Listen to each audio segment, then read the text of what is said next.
There you go. Hello. Feels like we haven't been back forever. Wait a minute. Take a look. What are we? One. Right. One, two, three, four. Yep. This is only episode 5 of the year. Well, this will be episode 5. Hello. All right. We got. We need someone to chime in on chat.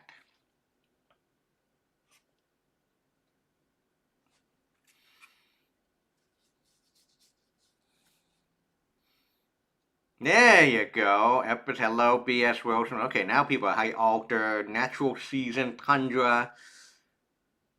All right, B.S. Wilson can hear. Oh, wait, mic check, audio check, check, 1, 2. Password cracking? It's all about word list. All about word list. Oh, audio. Okay, seagull by the bay. Oh, seagull lover by the bay. Yes, hello. Audio's good. Password cracking? Well, you have some time. But I can tell you, it's all about word lists. Remember, they cracked the LinkedIn breach from 2012. Well, they cracked like. We're trying to. Whoa. Let me double check.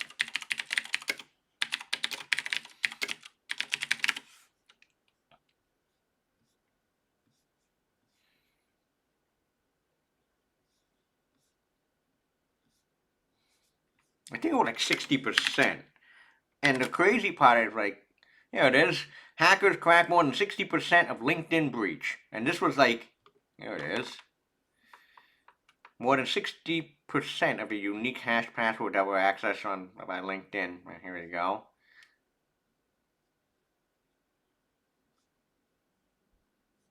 $5.8 million. So that's not a small number.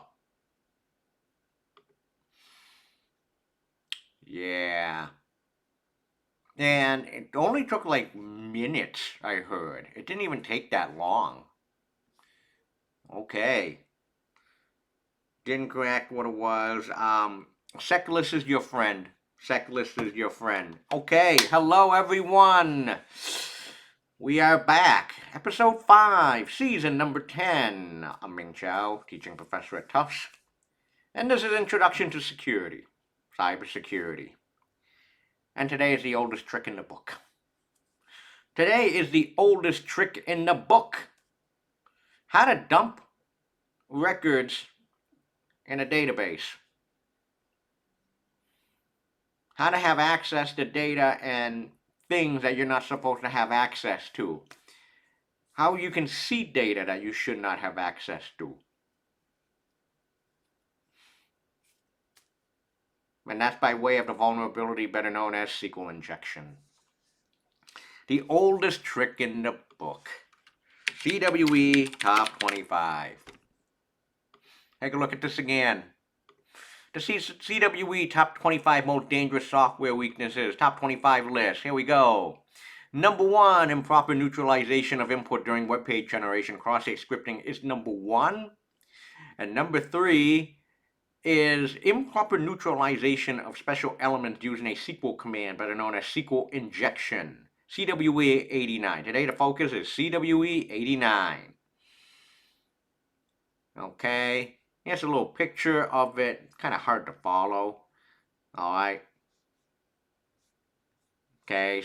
Confidentiality, integrity. Okay, there's a lot here. There's a lot of information. You know what? I mean, I can tell you this. I learned about cybersecurity in 2004. 21 years, going to be 21 years. And at that time, when I learned cybersecurity, I want to give a shout out to my mentor and friend, Gary McGraw, who just had a birthday recently, a couple days ago. Yes, I did write happy birthday to him. And at that time, when I was learning cybersecurity, The number one and number two vulnerabilities at that time was cross-site scripting and SQL injection. And here we are 21 years later. Guess what? They're still up at the very, very top of the list. And why is that? So you have to ask yourself, you would expect problems will be solved in 20 years. No. Problem has not gone away. A lot of cybersecurity problems have not gone away. But to understand SQL injection, the first thing that we have to do is to understand what is a SQL. What is SQL? Or some people call it SQL. I call it SQL. Some other people call it SQL. It doesn't matter. Okay? What is SQL or SQL? SQL stands for the Structured Query Language. The structured query language, the Wikipedia definition, it is a language to do all sorts of operations on relational databases. Relational databases. Now, one of the sad things about a computer science education now is there is no guarantee that anyone learn SQL, let alone security. And it's sad because SQL is never going to go away. Some of the most important systems in the world use the structured query language.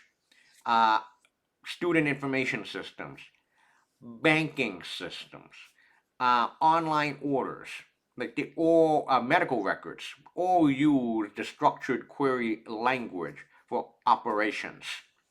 Now, if you don't know what a database is just a collection of records. Now, there is something called a relational database. Now, relational database is very structured data. Like data has to be in certain columns, and more importantly, also data types as well. What we're going to do to start off is, this is my favorite resource to learn SQL. It's called SQL Zoo. SQL Zoo has been around for years. It's awesome. It's simple too, and it's clean. What we really want to do, the first things first, is the only thing we're going to do is let's do the select basics. We're only going to care about in this for today, and really for most of your work moving forward, something called queries, looking up, finding data, finding records. Okay, let's go to select basics. Here we go. So we have a database table called world. Think of a database table as like a spreadsheet. I mean, it's really what it is. It's a spreadsheet, but the columns are properly formatted to data type. So here we are, we have a database table called world. And the database table world has 1, 2, 3, 4, 5 columns. Name, continent, area, population, and GDP. You notice that area, population, and GDPs are integers, big numbers. Introducing the world table of countries. Okay? Syntactically, there are a number of keywords in the structured query language, better known as SQL or SQL. Okay? So I'm going to write it out. To do a query in SQL, it is select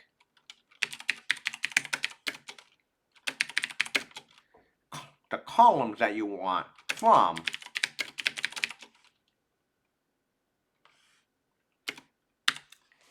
sort of a table name.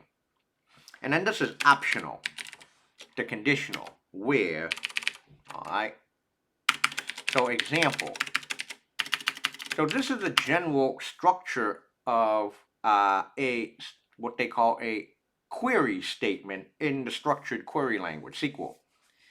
Select, you choose the columns that you want to select from table name. The keywords in this statement are select, from, and where. Now there's a certain nomenclature. Keywords in the structured query language can be either uppercase, lowercase, it doesn't matter. However, for convention purposes, when SQL commands and statements are used in literature, Stack Overflow posts, articles, whatever, keywords in a SQL statement are uppercase. So by convention, keywords in SQL statements are uppercase. But in reality, when you do it for real, it doesn't even matter. So here's an example of a real select statement with the conditional. This example uses a where clause to show the population of France. Notice that the strings should be in single quotes. Now this is a very important point. Notice that strings should be in single quotes. Single quotes are used for strings. That is extremely important moving forward. So the question is modify this SQL statement to show the population of Germany. Okay. So I'm going to do select, I'm going to actually, now let's say that you don't know what field you want to select. You just do select star, which is a wildcard. Select star from world. I'm going to hit this submit, and this is wrong. Select star from world. In plain language, what that means is get all the data from the world table above. And you can see there's like tons and tons of records. Tons and tons of records. Ooh, there's even flag, wiki. Wow, interesting. A lot more fields than just, capital. All right, cool. All right. Now this is wrong. The question asked, modify the SQL statement to actually show the per population of Germany. Okay. So, okay, select population. Select population from world. You hit the select SQL and you only get the population field and from the world table. That isn't going to work either. Okay. All right, now this is to modify to show the population of Germany. It's like where name equals Germany. And this should only show you the population of the end result should be the population of Germany. And here you go. Correct answer. All right, that sounds good. There's also another keyword in the structured query. We'll do another one. In the structured query language called in. The keyword in allows us to check if an item is in the list. The example shows the name and country for the countries Brazil, Russia, India, and China. So the select statement goes select name, population from, select the name and population field from the world table where the name is in Brazil, Russia, India, and China. And so, okay. So you're only going to see the populations for the countries of Brazil, Russia, India, and China. So we want Brazil, Sweden in this case, Norway, and Denmark. Now you're going to see another thing too. Now I notice that I did this for a reason because you notice that Denmark is with a lowercase d. This is not going to work because we still have China in there. Oh, actually it does. It does. Interesting in this case, it doesn't even matter what the case is, because we got Denmark with a lowercase d. But if I do Denmark, okay, no. Lowercase d, interesting. So actually in this example, which really shouldn't be the case, that is case insensitive. So now you know what the structured query language is, what is it used for, and you know this construct and the structure of how to query something in a relational database using a select statement. You got all that. Okay, so what's the problem? Here's where the problem is. So I'm going to have a table called users. I'm going to create a database table called users. And this is going to have a few fields, ID, username, and password. ID is 1, username is Batman, password is Bruce Wayne. Number 2, Catwoman, Selena Kyle. 3, B.S. Wilson. Alright, B.S. Wilson. Okay. Influencer 1, 2, 3.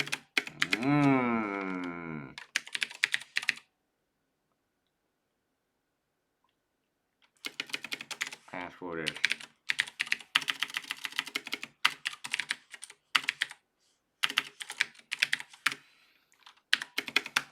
okay, and we're gonna do a tundra. Woo!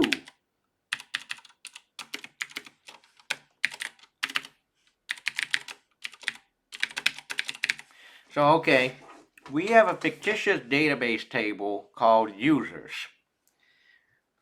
The database table of users have three fields, ID, username, and password. Now, don't worry that the password is plain text. That's not the point of today. That's not the point. There is a bigger problem, though. So I'm going to illustrate where the problem is. Let $username equals user input for username. Let $password equals, we're going to do some algebra here. User input for password.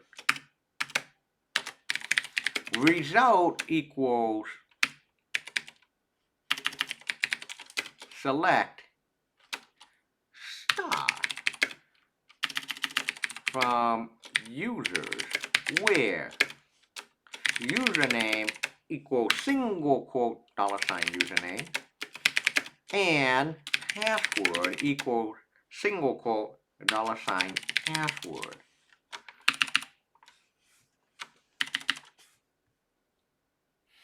Okay. For today, I want to actually modify my settings. I am going to go to my user settings. I am going to take this rule out for now. Hooray, hooray. Oh.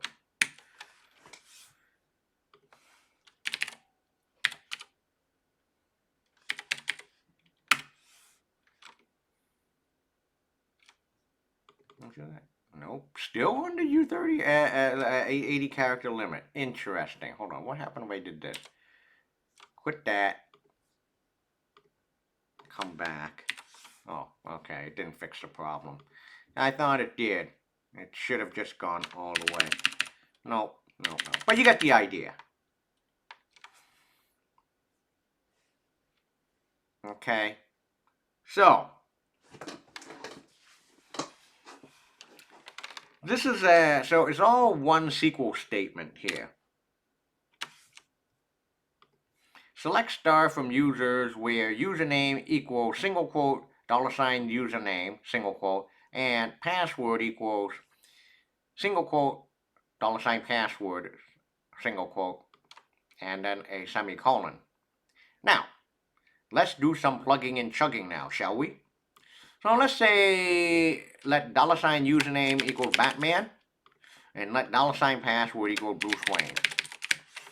Plug and chug. So let's replace $username with Batman, all in lowercase. And let's replace should have, okay. Let's replace $username with Batman. And let's replace $password with Bruce Wayne.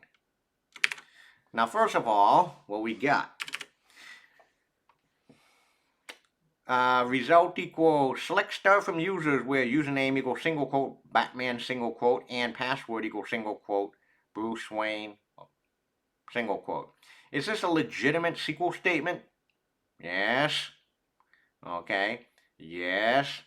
Is there any error? There's no syntax errors, no nothing. So what is this going to return? What it's going to return is going to be this entire record. ID is 1, Batman, and Bruce Wayne. So $result is going to contain one record. Nothing wrong. Okay. Now, we're seeing what we're doing. Let's do this all over again. Now, let's dollar sign username equals SQL, and dollar sign password equals hungry like a wolf. Okay? Let's do a plug and chug. Replace dollar sign username with SQL. Replace dollar sign password with hungry like a wolf. Now, is this a legitimate SQL statement? Yep, no syntax errors, no nothing. Select star from users where username equals single quote SQL single quote and password equals single quote hungry like a wolf single quote. Okay, but what's the result going to be though? Do we have a record where the username is Seagull? We do. Right here. Do we have a password? Do we have a record where the password is hungry like a wolf? Yes, we do. Right there. However, do we have a record where the username is Seagull and the password is hungry like a wolf? The answer is no. We do not have a record where the username is Seagull and the password is hungry like a wolf. They have to be a match, both for the username and for the password. So what ends up happening, dollar sign result is going to return no records, nothing, or sometimes like an empty set, nothing. Now, let's do this all over again. Okay, let dollar sign username equal bswilson00, and let dollar sign password equals influencer123. Plug and chug, replace dollar sign username with bswilson00, and dollar sign password would be capital I influencer123. And is there an answer? Is there a result here? And the answer is yes. This is going to work. Oop, bing. And you're going to get one result. But, let's go in the back. Let's start all over again. What could possibly go wrong, though? And hence, can anyone think of a case or a situation or an input where you can cause some damage? Yes, we know that BS Wilson 00. BS Wilson 00 is totally an influencer. Hey, I'm just going to let you know right now, BS Wilson, if you want me to promote your social media so you can actually get that paycheck, you just let me know and I'll blast it out for you. Yeah. Can you set both to a start? Yeah, I mean, sure. Now remember, the problem is with the star. If you use a wildcard character, this isn't going to do much because we can do it. Let's do dollar sign username equals the ampersand and the asterisk, the wildcard character, and dollar sign password also to be the wildcard character. But you remember from the SQL Zoo example that single quotes are used for string. So where username is the string asterisk and the password is the string asterisk, this is also going to return no records as well, because you're looking for the string asterisk. So that's not going to work. Okay, what if we did this? What if we did this? Let dollar sign username equals Shaquille. I think you know where this is going. The most famous Shaquille of them all. Dollar sign password is O'Neal. So let dollar sign username equals Shaquille. Let dollar sign password equal O'Neal with a single quote separating the O and the Neal. Let's do a plug and chug. Let's replace dollar sign username with Shaquille. And let's replace dollar sign password with O'Neal with the single quote. Okay, In fact, okay, I say natural seasons wrote it will end the query early. Kind of. It's actually worse than that.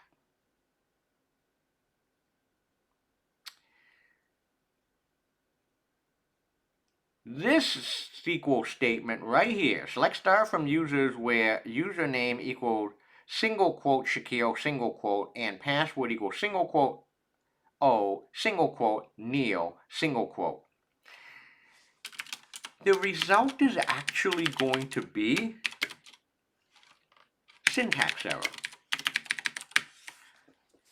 This is going to give you a syntax error because you have a mismatch of single quotes here. Okay? Okay, so I know natural season, you say it will end this query early. If you did this, O dash dash Neil, that would have ended the SQL query early. Why is that? I think you know where this is. How to comment in SQL. The way to do a comment in the structured query language is 2 hyphens. That's how you end a SQL early. But this as it is right now, what we have, that's a syntax error. This is a syntax error because you have a mismatch of single quote. This last one didn't get closed. That's a syntax error. Now, Neil will not be part of the string. That's correct. Neil will not be part of the string. It will be part of something else. And then the SQL interpreter will say, okay, now it's syntax error. However, we can totally take advantage of this whole mess. Start all the way at the beginning. Now, can you add a malicious input after the thing with the pipe? Because the answer is, of course you can. And that's what we're gonna do. Let username equals king22704. Well, the username is going to be king22704. But what if we did this? What if we did this for the password? The password is going to be single A, and then a closing single quote, followed by the or keyword, followed by a single quote. How about this one? Single quote 1, single quote equals single quote 1, single quote. Or you can actually make the username password a malicious input like that of the, okay, I'll get to that one, the Bobby tables. Now wait a minute, let's do this one first. Now let's replace $username with king22704. Now let's replace $password with this whole mess. Now wait a minute. So now we have select star from users where username equals single quote king22704 single quote and password equals single quote a single quote or single quote 1 single quote equals single quote 1 single quote single quote. The problem is you also have a mismatch of single quotes here. So this may cause a syntax error. But how about this one? Let's do king 22704, but this time the user input is a single quote or space or single quote 1 single quote equals single quote 1, no closing single quote. Let's do have a place, plug and chug. This is where the injection problem happens. Now first of all, do we have a syntax error with the SQL statement now? The answer is no. There is nothing wrong syntactically with this at all. We have matching single quotes everywhere. There's no syntax errors, no nothing. And or is a very valid keyword for conditionals in the structured query language. There's nothing wrong. But let's do out the algebra. let's do out the algebra, okay? So what this is going to come down to is select star from users. Do we have a record in the table, like username is king22704? No. No, there's no record of king22704. Do we have a password of A anywhere? No. But what about 1 equals 1? Well, the last time we checked, 1 equals 1 is always going to be true. Now let's break this down even further. You have to evaluate from left to right. What is false and false always going to be, algebraically? False and false is always going to be false. So now the statement boils down to select star from users where false or true. What's false or true always going to be? Anything or true is going to be true. Everything. So now the statement really has become select star from users where true. This is essentially no different than just writing select star from users. Select star from users, and what the end result is going to be, brings you back all the records in the database table. And so that is, my friend, where the SQL injection problem is. Syntactically, the idea is to mangle your user input where you can cause a SQL statement to give you back, to act improperly. The idea is mangle user input or construct some user input that will actually mess up the SQL statement to bring back more records than it should be. The underlying problem really is mixing the user input and code. I repeat, the underlying problem is really mixing user input with code. And remember, SQL statements is considered computer programming code. And because you actually mix real SQL code with like single quotes and or, you can actually really do mess up SQL commands. So, how big of a problem is this? One of my favorite articles of all time is a history of SQL injection as the attack that will never go away. This was written by Joseph Cox on Vice on November 20th of 2015. Talk breach, which have led to lots of records being stolen, yada yada yada. Here it is. The method of attack was SQL injection, where hackers typically enter malicious commands into forms on a website to make it churn out juicy bits of data. Used to steal in personal details on the World Health Organization employees, grab data from Wall Street Journal, and hit the sites of U.S. federal agencies. You may think that this article was written in 2025, but nope, 10 years ago, November 2015. It's the most easiest way to hack, you know. It only took, quote unquote, a few hours, but for all this and simplicities, SQL injection is a relatively easy attack to defend, which we'll get to a little bit later. So why in 2015, you can replace 2015 with 2025, is SQL injection still leading some of the biggest data breaches around the world? And the reason really boils down to legacy code, bad developers, people just are not educated, yada yada yada. Okay, the structured query language is a program to use to manage databases. You already know that. Okay, so people can possibly piggyback on SQL commands. Yada yada yada, yada yada yada. Today, over 15 years after it was publicly disclosed, SQL injection repeatedly sits at the #1 spot of vulnerabilities in the OAuth Top 10 report, which is released every 3 years. Okay. Another way you can actually even do SQL injection is, this is a good one by Troy Hunt, who actually wrote Have I Been Owned?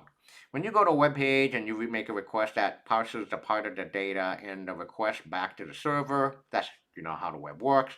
For example, you read a news article, and in the address bar it has ID equals 1, and that gives you news article number 1, and then you get to again another one with ID equals 2. But with a SQL injection attack, and the attacker changes the ID in the address bar to be something that forces the database to do something it is not meant to do, such as returning a piece of private data. And all you need to do is to do this all over again, and all over again. You can do this automated as well too by a tool called SQL map. SQL map is one of my favorite cybersecurity tools. SQL map, at sqlmap.org. SQL map is a tool if you don't want to do it by hand. It's free and open source on GitHub. So SQL Map is an open source penetration testing tool that automates the process of detecting and exploiting SQL injection flaws and taking over database servers. SQL Map. Here you go.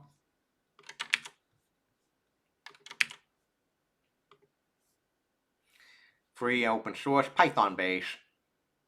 This tool may come in handy for some of you folks later on in the course. You may be wondering, well, wait a minute. Can we just use NoSQL databases to actually dump and the SQL injection problem goes away? The answer is no, absolutely not. They have the same exact problem. NoSQL database like Mongo database have the same exact problem. In fact, we did this problem I gotta find a tool called NoSQL Map. NoSQL Map by Codingo. There it is, free and open source. This tool was written by my good friend Russell Butterini. Russell, I want to give you a shout out. Of course, we don't want to talk too much about this. Oh man, NoSQL. NoSQL Map, originally authored by Russell Butterini, with the TCSS tool. Hey, here it is. That's me. That's my presentation on using NoSQL databases. I did that presentation in 2013. Yeah, my good buddy Russell actually was the one who wrote NoSQL Map. And you can just dump all the records in NoSQL databases. It's a very identical problem. But before you use any tools and stuff, before you go and use any tools like SQL Map, you gotta learn how to do it by hand first. And what we're gonna do now is we're gonna do not one but two SQL injection exercises. The first being on the damn vulnerable web application, the DVWA. DM vulnerable web application is a deliberately vulnerable PHP and MySQL web application that is, well, fucking damn vulnerable. This is again free and open source. You can set that up on your own server or run it as a Docker container. And for this class, I have actually created an instance. Now they tell you not to do this, but I did it anyway because I need a way to teach. Okay, the DVWA. Okay. So the username, hello, is admin. The password is all in lowercase, password. Admin password. There it is. Welcome to the damn vulnerable web application. The damn vulnerable web application is a PHP MySQL web application that is, well, fucking damn vulnerable. Its main goal is to be a, aid for security professionals to test their tools in a legal environment, have web developers and students and teachers to learn more about web application security in a controlled environment. And they also say, well, the damn vulnerable web application is damn vulnerable, don't upload it, whatever. Okay, so the exercise we're going to do is going to be SQL injection. There you go. Here it is. User ID, let's enter 0, 1, 2, 3. You get the idea. 99. Now the question is, dump the entire database. Dump it all. Render all the records on the screen. And here's a hint. And here is the hint. The hint is when I actually go, I click on View Source for the hint. I'm going to blow it up for you for all to see. I'm going to highlight the line. Basically, it's very similar to what we just did. Find a vulnerability. Dump all the records.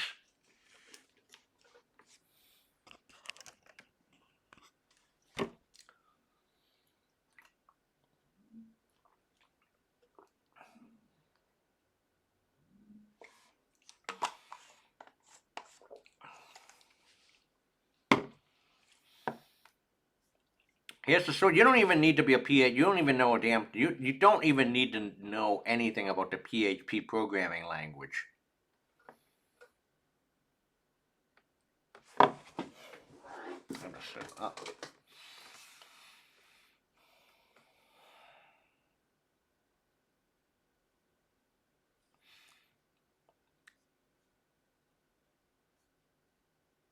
Okay.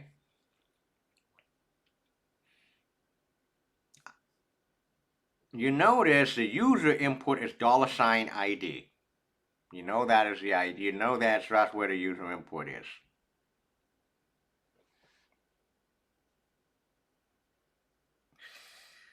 And you know that there's single quotes around it. Okay, so what if we did this? Mommy says one single quote. Actually, hold on. Maybe you're onto something. I'm gonna copy this line.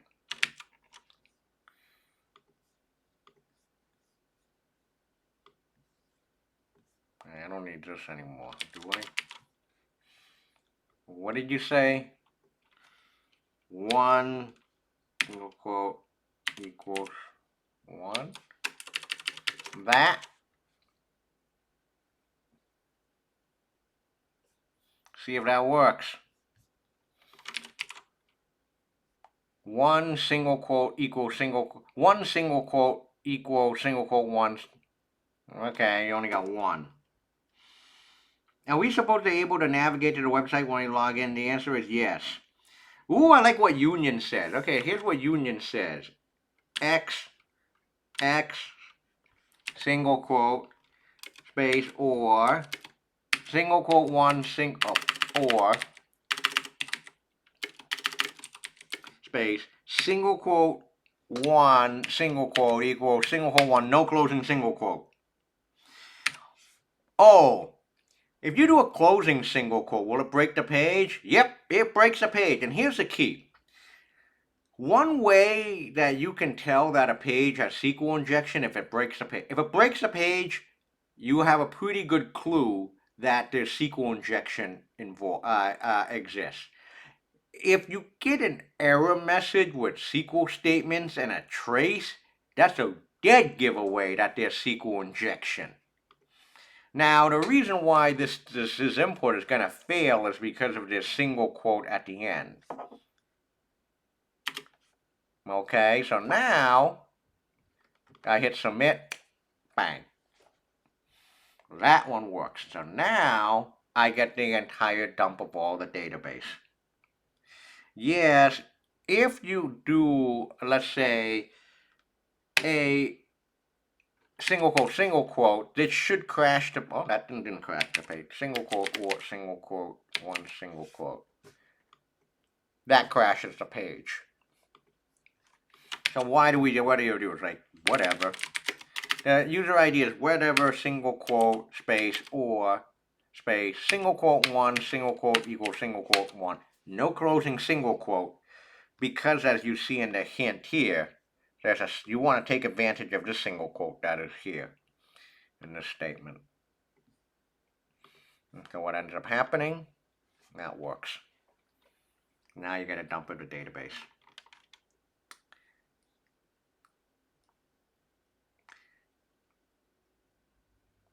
That's a great question from Union. Union 7744. Why does a single quote freeze the whole page? Is it because the page is using PHP? And the answer is yes. The PHP. So yes, the real good answer is it is because of PHP. Because you are mixing your user input ends up being shoved in to PHP code here. So you're basically injecting injecting code into PHP code, and then there's a syntax error, and then the whole page crashes. Okay. So did that answer? I hope that answers Union 7744's question. So the amps, absolutely, it is because of using PHP. But what if we want to use their actual numbers? What do you mean? In this case, you don't even need to use actual ID numbers at all. Like, that's the beauty of it. You don't even need to use actual ID numbers. We don't care. We don't even care about actual user ID numbers. Okay? In this case, the ID number is just a sequential number. Okay? So, now, that being said, your lab 7, the 7th lab in the course, is to bypass the authentication. Yes, this is your lab number 7. Lab number 7 is to bypass the authentication. You should be able to do this in 10 minutes or less. Really, you should be able to do it in 2 minutes. So lab number 7, you should do it in 2 minutes, about 2 minutes. If you do more than 10 minutes, then something is terribly wrong. What's beautiful about this lab is you don't even care what the username and password are. Yep, this is your lab number 7 for the course. Should take a few minutes to do. Go break into the site. Okay? Yeah, that's SQL injection. So now, this is the SQL injection example in a damn vulnerable web application. Let's do something more sinister now. Let's dump election database. All right. You're kidding, right? Nope. Nope, not at all. Yours truly has a project on GitHub called a deliberately insecure voter database. You want to know how your data was lost? Well, here it is. And I wrote this 4 years ago. It's been a long time. The purpose of the system is to demonstrate what happened when a voter database, including web forms, are not developed and have vulnerabilities. You may be wondering, is this for real? Are there really SQL injection vulnerabilities in voter databases?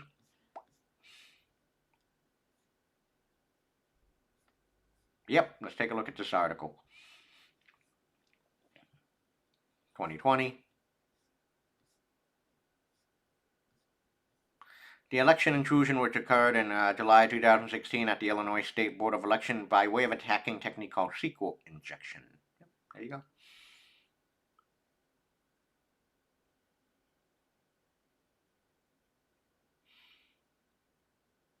Nah, it's not frozen. Here, let me reset the database. Or maybe there's too many people going on at the same time. There you go. Shouldn't. 18.116.87, no. No. The server's definitely still up on my end. 18.116.87, not 199, yeah. This is your lab number 7, and this is not cached. I'm not even on a VPN. No. No. Oh.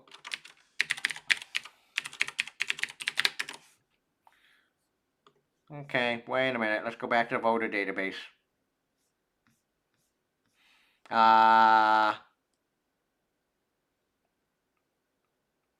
U.S. voter database is offered for free in the dark web.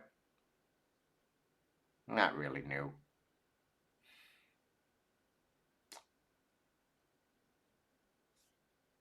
2020 article.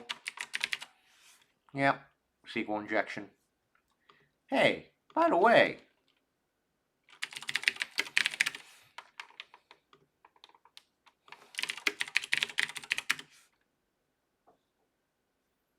always tons of stuff for SQL injection.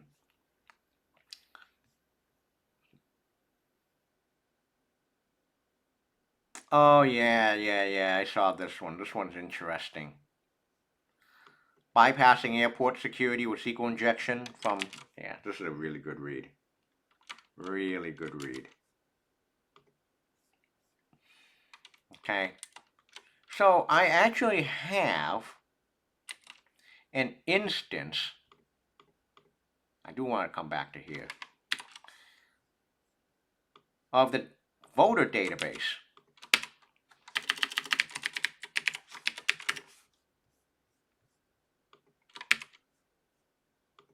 Take a look. First name,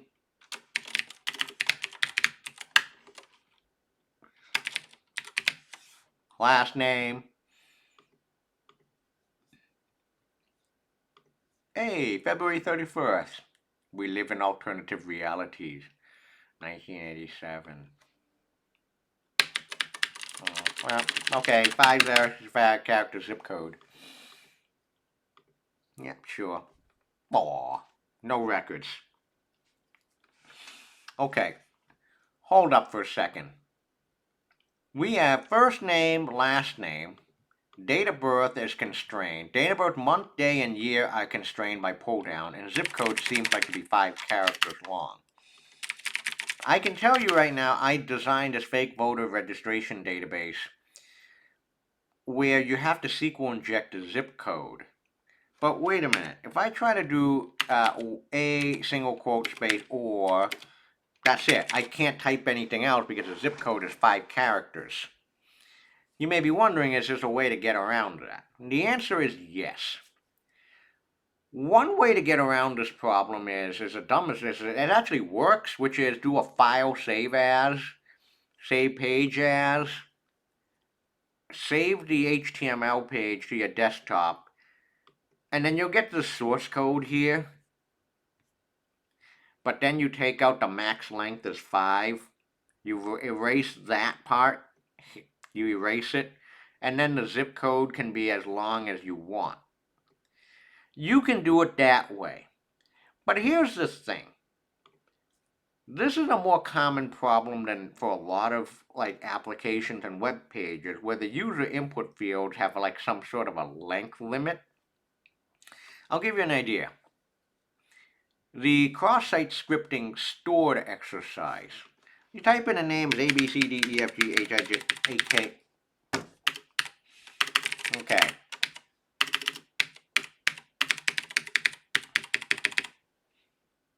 Only up to a certain number of characters. And the message is going to be, I mean, it's a little longer, but if you do a view page source, as you can see, the name field, the max length is 10, and the message, the max length is 50. Anytime you see client-side input validation, it never works because you're going to always bypass it. And I'm going to show you now how to actually really properly do to bypass those limits. Here we have a 10-character limit on the name field. Here we have date of birth, month, day, and year that are pull downs, and zip code is here constrained to 5 characters. So let me ask you folks a question here. How does the web work? Does anyone remember, anyone know, how does the web work? How does HTTP work? Come on. This doesn't work.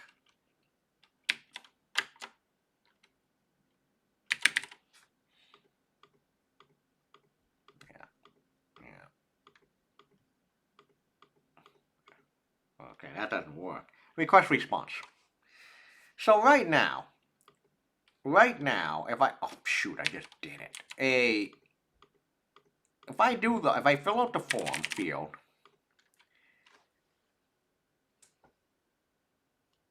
okay, right now, the moment when I click on submit query, my web browser, the client, is going to send something called an HTTP post request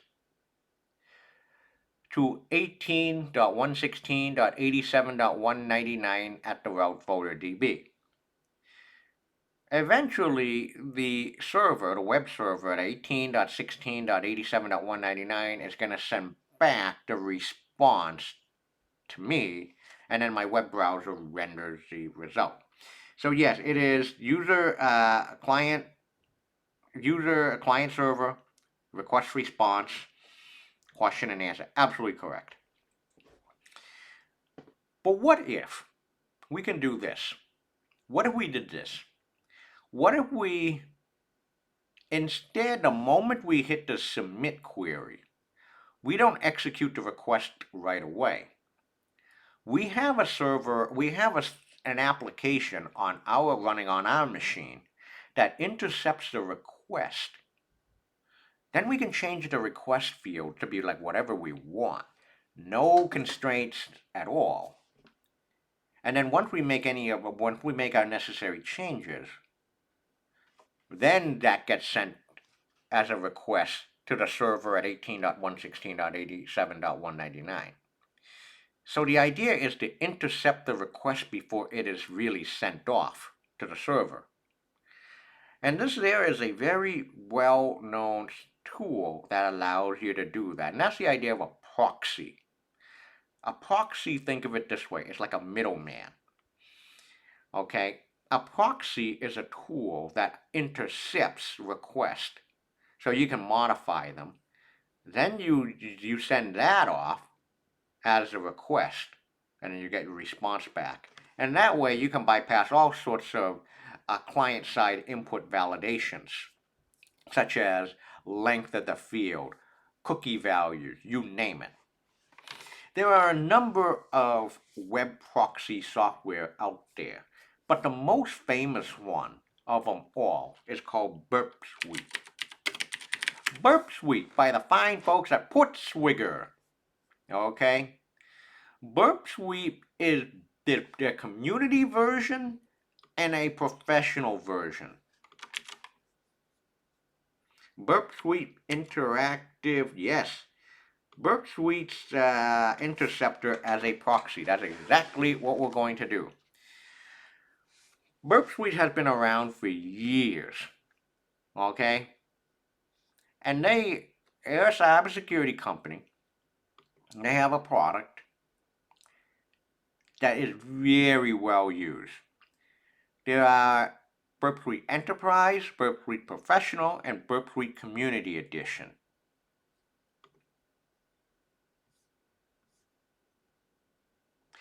The Community Edition is what we're going to use. It's free. It's free, but it's not open source. Okay, and Burp Suite, if you're going to do anything with application security, Burp Suite is your friend.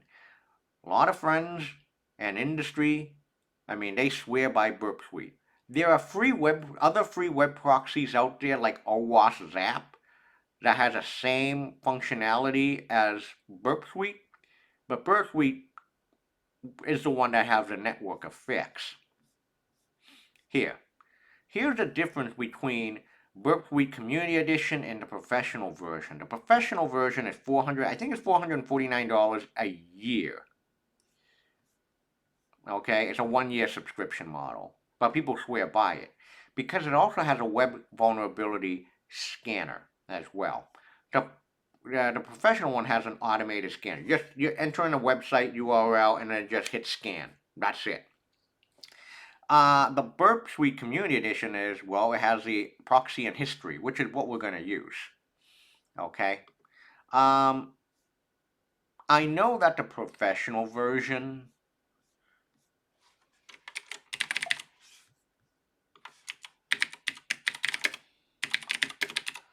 the scanner scans for like all the okay, there it is.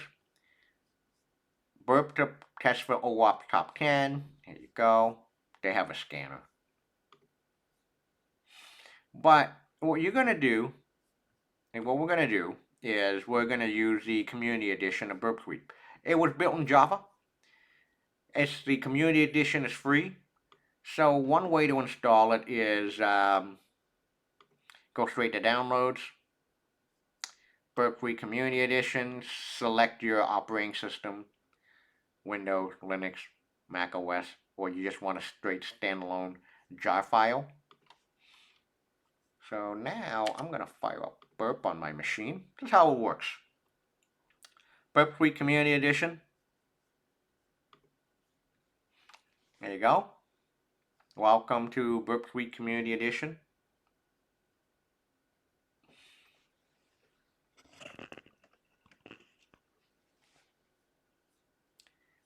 Okay, hit next. Just use the Burp defaults.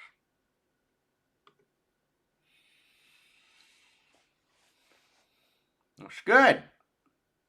All right. Here's the dashboard. We're not going to use any task. But the one that we really care about is the proxy. And it says right now, intercept is off. If you turn intercept on, messages between Burp's browser, which you have to click on this button right here, and your target servers will be held here. This enables you to analyze and modify these messages before you forward them. Okay. So, I'm going to open the browser, and what you'll notice is the browser, and this is one of the most beautiful parts of Burp Suite these days. Back in the days, you had to configure your whole system or your web browser, namely Firefox, to actually send all the data to the proxy here. Now, no longer. If you use Burp Suite, it comes with a customized version of Chromium, which is Chrome without the Google branding, and which is Chrome without the Google branding. And you don't even need to do the pain in the ass configuration anymore. It's great. This thing is great. So now this is Chromium. This is Burp Suite's Chromium. And so I'm going to go back to Firefox because I forgot the IP address. Okay, here we go. So now watch what happens. So this time I'm just going to go to HTTP on the Burp browser. I go to http://18.116.87.199/voterdb. Now I'm going to hit the enter key. Bang, here we go. So now, what did it do? Well, we didn't intercept anything yet, but you can see that it even has a history feature. It has a target, and notice on the target tab next to proxy, you can even build a sitemap. You can even build a sitemap of the target that you're working with. Really cool. Now I'm just going to type in B.S. Wilson, date of birth is February 3rd, 1991. Zip code is 12450. Okay, check the box off. I'm going to hit submit. I'm going to hit submit. Oh, I see a proxy is here. I'm going to go to intercept. So make sure proxy, you're on the proxy tab on Burp and intercept is enabled. I'm going to hit to submit. This is not going to do anything, as you'll see. No results. Okay. However, we'll do this again. But this time, we're going to turn intercept on. Intercept is on. Messages between Burp's browser and your target servers are held here. This enables you to analyze and modify these messages before you forward them. This is what we want. Get to the browser. B.S. Wilson, date of birth month. It doesn't matter what the hell you want.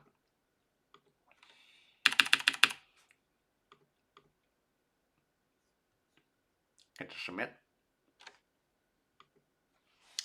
Now, what is interesting this time is, you notice that there is a spinning cursor here. There is a spinning cursor. And you notice my proxy tab is now turned into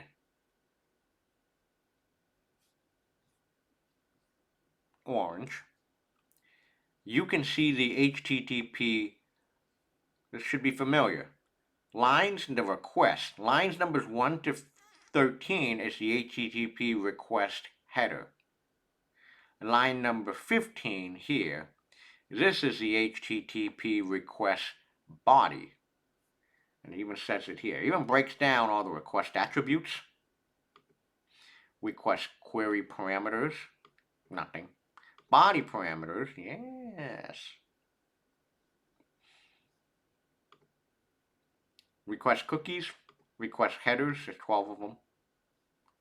You can modify anything that you want now.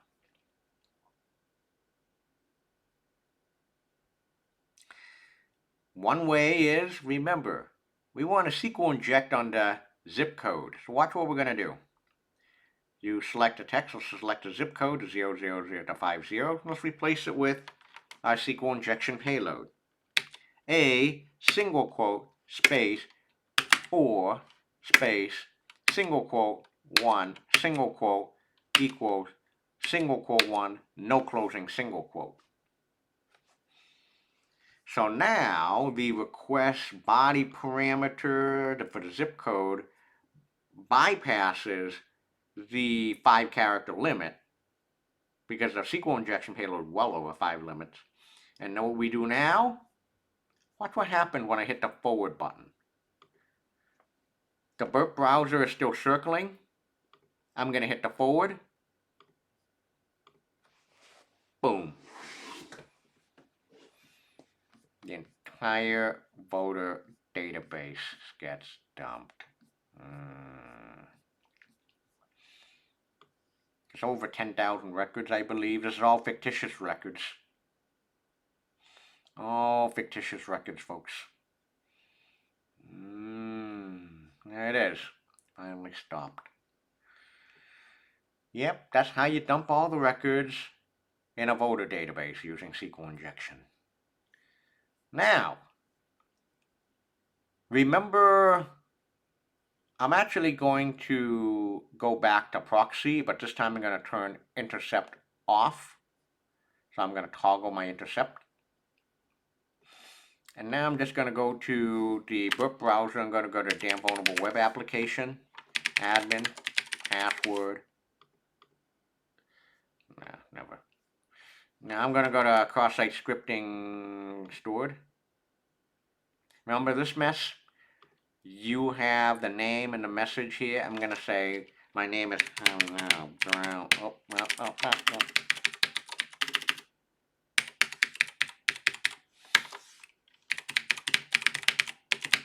Okay.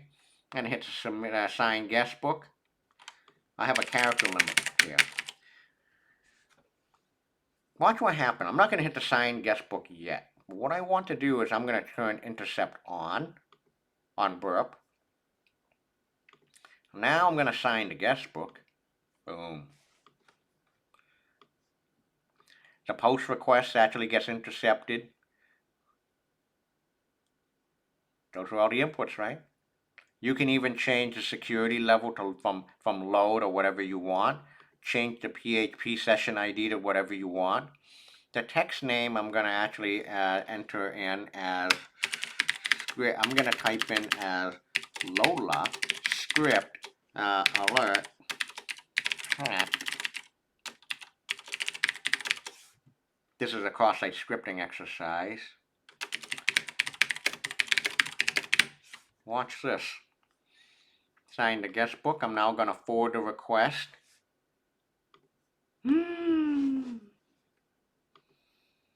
So anytime now anyone writes a legitimate message on this message board on the damn vulnerable web application, even there, here it is at intercept. I still had intercept on. Forward. There you go. Hacked.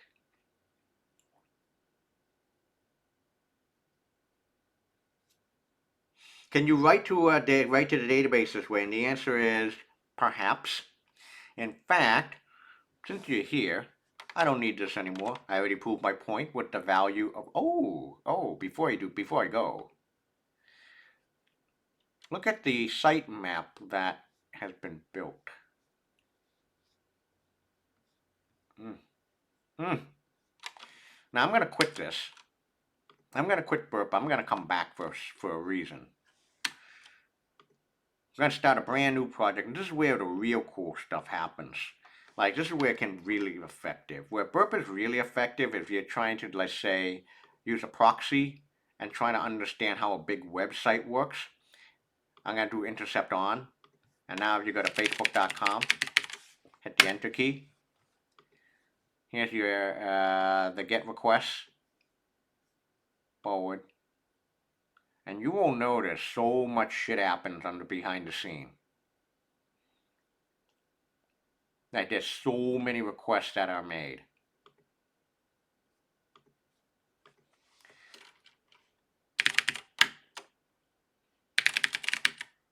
Hit the enter key. Yep, I think it's that second request. Here it is. And you can see how your username and passwords are sent. Yep, my email is Bobo, here it is, but the encoded password is here in some way. So it does, the client side encodes your password before it's sent as well. Interesting. Keep forwarding everything. Oh, oh, oh, oh, oh, oh, oh. But you notice the target now. This is that the proxy is always going to keep running. But notice that the target tab also builds a sitemap of Facebook. Look at this. I don't know if folks even know there's a fundraiser tab, games, policies, cookies. What's R?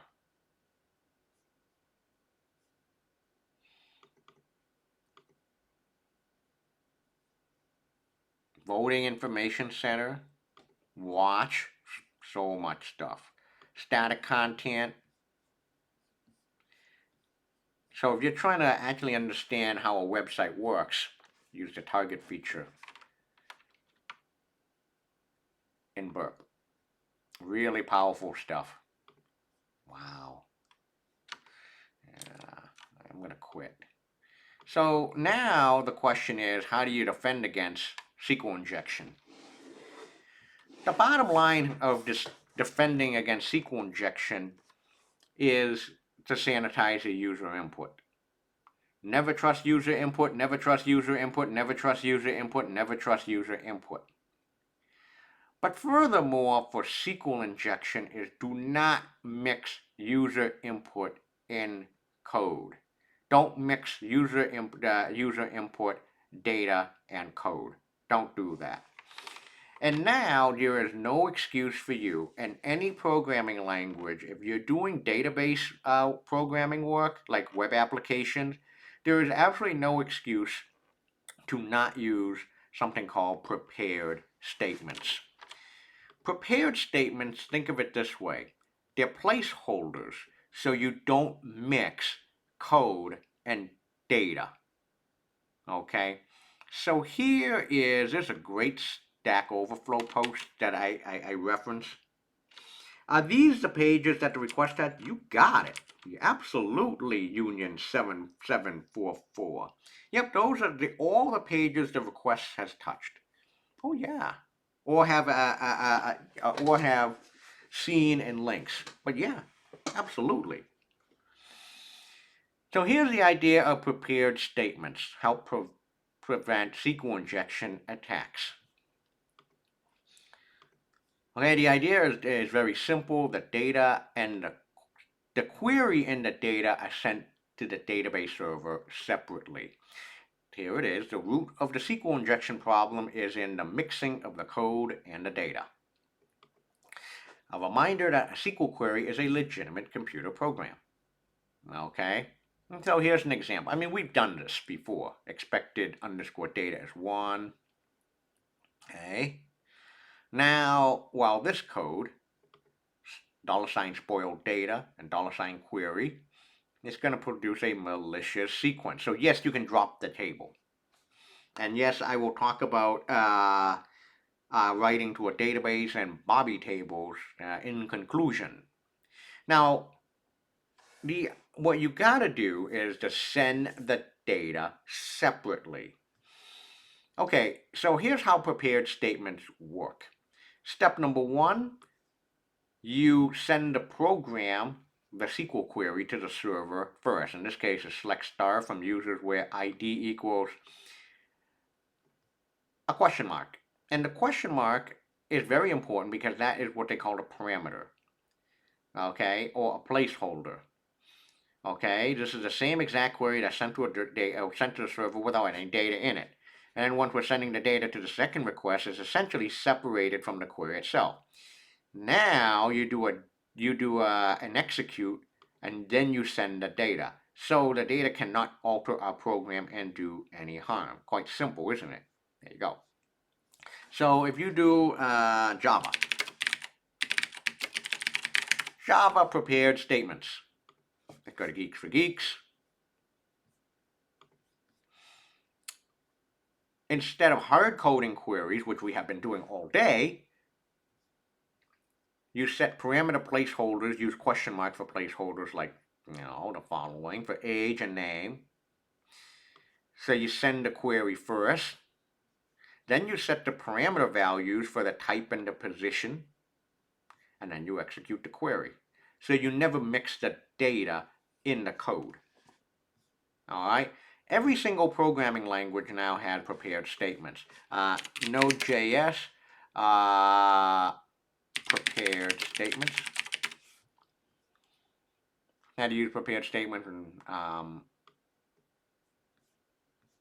npm MySQL. Very similar idea. Set up the SQL query user ID. So you separate the SQL statement in the user input because we have been the whole time here,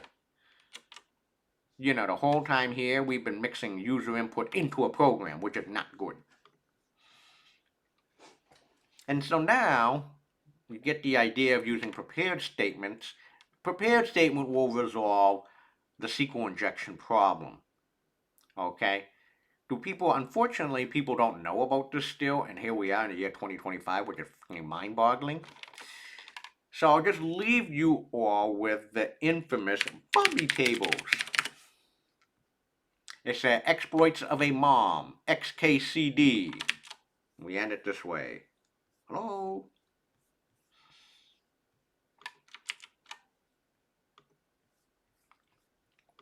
Here's one of the most famous XKCDs around.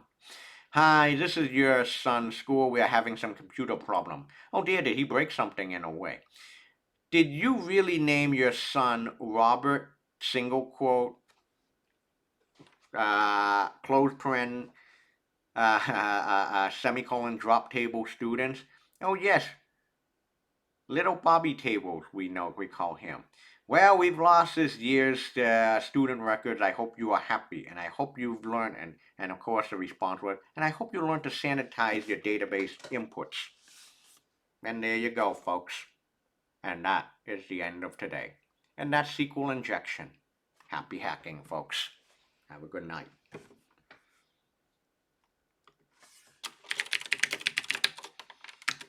Mummy, thank you. Always check user input. Never trust anything. Bye now.